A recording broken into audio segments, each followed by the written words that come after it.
Okay, so at this point, your whole carport is together. The whole frame's together, you've got a roof on there, everything's done. If that's what you've ordered, you've completed your installation. If you've ordered a front or a rear wall kit, I'm going to go over the installation of that with you right now. On the package there, you're going to see a couple bundles. You'll have a front and rear wall kit package that will be shrink wrapped together and labeled. There'll be a piece in there that acts as a base rail. It doesn't have any dowels on it, but it's going to be a blank piece of tube that you're going to use, and you're going to lay that out between your base rails. You may have to cut this for length. Sometimes we give this to you long. Once that base rail is then cut, you're going to bring it right into the corner like this. You're going to grab the 90 brackets and you're going to screw the base rail right here, and then you're also going to screw that into the existing base rail on the ground. Once you're finished, your base rail should look consistently like this unit right here.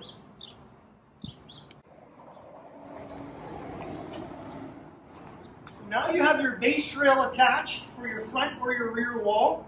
Then you're going to be putting your studs in. Just like your side walls, your studs on your front and back wall are 4 feet on center. So you're going to mount that to the base rail again, 190 bracket on either side of that post. It's going to be long. You're going to have to cut that on the angle wherever it lands. So level it, scribe it on the top, and cut those studs for length. Attach those studs on the top again, on the left and on the right with 90 brackets. The holes are pre-drilled in those already. If you have a door opening, we would have determined this with you on the phone already. So if you have a 10 by 10 door opening, we'll be giving you the framing kit for that as well. So your base rails on the bottom typically will be cut for length on this. You'll have enough framing material in to frame in for that 10 by 10, that's an example, of a door opening. So you'll be given, sometimes we call it a hockey stick, so it's a little piece of base rail.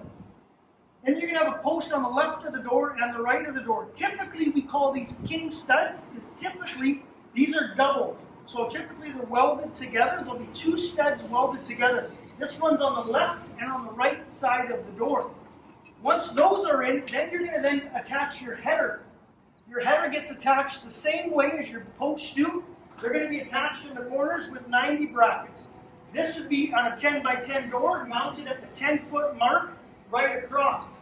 In that front and rear wall package that you've seen, you're also going to be given shorter studs. These will be cut to length by you, mounted again with the 90 brackets to finish off the framing for your front or rear wall kit.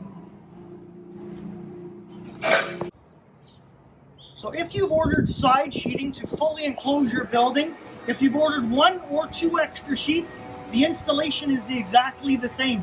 If your building is a round frame, basically with your side sheeting, you just keep sheeting down. If your building is a 20-foot long building, you've noticed your roof panels are 21. They're going to hang over 6 inches on the front and 6 inches on the back. Your side sheeting will not be 21. Your side sheeting will be the same length of the frame of the building so that no one cuts themselves on the sharp edge of the metal that does hang over. So what you're going to do is you're going to tuck your first sheet underneath the last knuckle of the roof panel. So it's going to go like this. It's going to knuckle right underneath. You're going to keep sheathing your whole way down with as many sheets as you've been given. You may have to rip the last sheet for length or tuck it in more than 1 knuckle to determine the height to finish it right to the ground. If you've been given an A-frame building, you're going to get your side sheet. It's going to run horizontal. It's going to run right up to the bottom of your hat track. And that's all you need to do for the side sheeting. Same thing, start at the top, work your way down. You may have to cut your bottom panel. The screwing pattern for the sides is exactly the same as the roof. 1 screw per valley. So in the valley, 1 screw, just as you see here. Try to keep a consistent pattern going. It looks a lot nicer. Once again, the screws are sealed. They got a rubber grommet on there to keep the water out.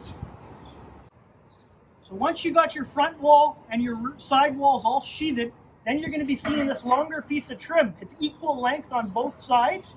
This is your corner trim. What this is going to do, this is going to cap off the corner.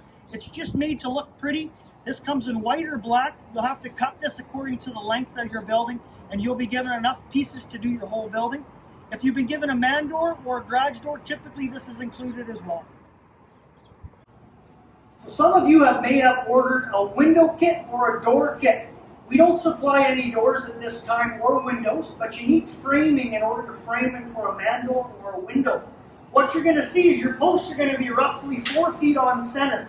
You'll be given some extra tubing. What your tubing is going to act as your header. So you're going to find out your number. You'll cut your tubing according to length. Then you're going to mount that tubing once again with your 90 brackets. That will get mounted up here. Then your header will get put in. You'll also be given a side post. That will run from the top to the bottom, cut to length, mounted again with 90 brackets. Whether it's a door or window, the concept's exactly the same, but you will need to cut it according to the size of door or window that you have purchased. So this is what a typical king stud looks like. This is 2 posts that are welded together. On your door openings, this gives typically the door company enough material here to frame in against. Some of you have been asking, what if I want to put a door, a larger opening on the side of my building? This is definitely doable, as you see here.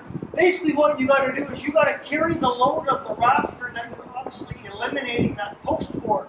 So you can put a header in there, carry that header onto king posts, and away you go. You can either order this through us, you could obviously do this yourself out of wood if you prefer to do that route as well. Well, congratulations, you've officially got your building done. We're going to do a little walk around for you of the finished building just to show you a few things that you might want to know. So this is an A-frame garden shed. An A-frame garden shed, shop, they're all the same concept, they're all the same construction, the same materials that are used. So here's your A-frame building. You're going to see your roof, as we mentioned earlier, it's going to be hanging over 6 inches on the front. It'll also be 6 inches on the back.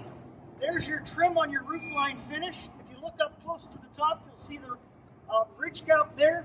Here's your corner trim. Here's a door that's been framed in. If you come and have a look inside, you'll see the corner bracing and the galvanized hat track. And then the front and the back are fully enclosed on this building as well.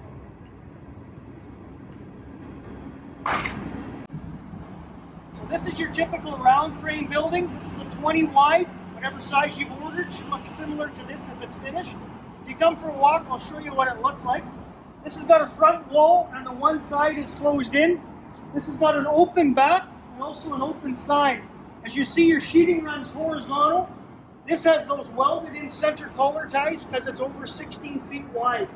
It's going to have the corner braces in the corner and it's on asphalt, so this is anchored down with the 30-inch rebar anchors.